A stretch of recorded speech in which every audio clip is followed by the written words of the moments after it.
School में lunch time चल रहा था। रूपा क्लास में ही बैठी रही।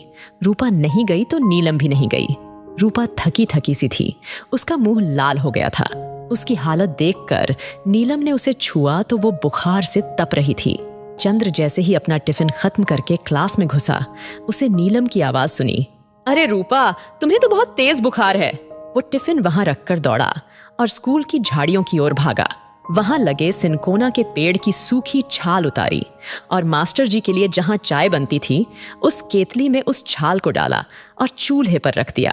फिर वो दौड़कर 2 झाड़ियों के पत्ते और तोड़कर लाया, वो भी उसमें डाल दिए। एक उबाल लगाया और एक कप में उसे छान ही रहा था कि चपरासी काका आ गए। उन्होंने उसे डांटा पर वो बिना सुने ही क्लास की ओर दौड़ गया। उसने नीलम की ओर वो गिलास बढ़ा दिया।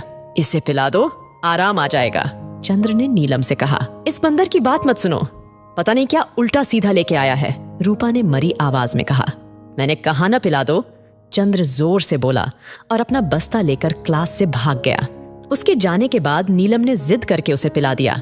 लंच टाइम खत्म हो गई पर रूपा को कुछ देर में उसे राहत महसूस हुई। स्कूल खत्म होते होते उसका बुखार भी उतर गया था। अगले दिन रूपा स्कूल नहीं आई। चंद्र दिन भर इंतजार करता रहा। उसके अगले दिन प्रार्थना सभा में हेडमास्टर जी ने कहा, कक्षा 9 में चंद्र नाम का लड़का सामने आ जाए। चंद्र हैरान था। उसने ऐसा क्या कर दिया कि उसे प्रार्थना में सामने बुलाया गया है। फिर याद आया, परसों उसने चाय वाली केतली काम में ली थी तो जरूर चपरासी काका ने जरूर शिकायत की होगी। नीलम भी हैरान थी कि ये कोई बदमाशी नहीं करता, फिर हेडमास्टर जी उसे क्यों बुला रहे हैं।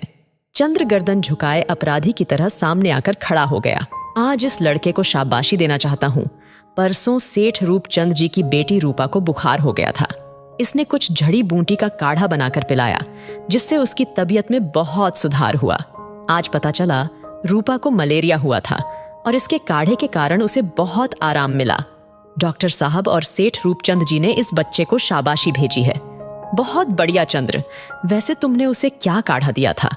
हमें भी पता चले ताकि फिर कोई बच्चे को बुखार हो तो हम उसे दे सकें। जी सर, मैं पहले अपनी नानी के यहाँ पढ़ता था। वहाँ पास में जंगल था। जब गांव में कोई बीमार होता तो उसे सिनकोना के पेड़ की छाल और कुछ झाड़ियों का काढ़ा पिलाया जाता था। वही पेड़ और झाड़ियां अपनी स्कूल में भी हैं। मैंने भी बस वही किया। अरे, अपने स्कूल में सिनकोना का पेड़ भी है? मुझे पता ही नहीं था। मुझे वो पेड़ और वो झाड़ियां जरूर बताना।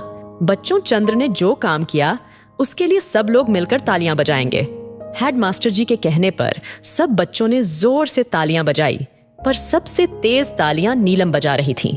चंद्र का चेहरा खिल उठा था। रूपा को महसूस हुआ उसे बुखार आ रहा है। वो काफी देर से लेटी पड़ी थी। वो उठी और उसने अलमारी में से एक स्टील का डिब्बा उठाया जिस पर एक सफेद पर्ची चिपकी थी जिस पर लिखा था चंद्र छाल। उसने डिब्बा खोला। उसने उसमें से कुछ छाल जैसा निकाला और रसोई में जाकर उसका काढ़ा बना लिया। उसने उसे पिया और आंख बंद करके फिर से बेड पर जाकर लेट गई। उसे चंद्र की याद आई। उसके होंठ मुस्कुराए और 2 बूंद आंखों से निकलकर तकिए में जज्ब हो गईं।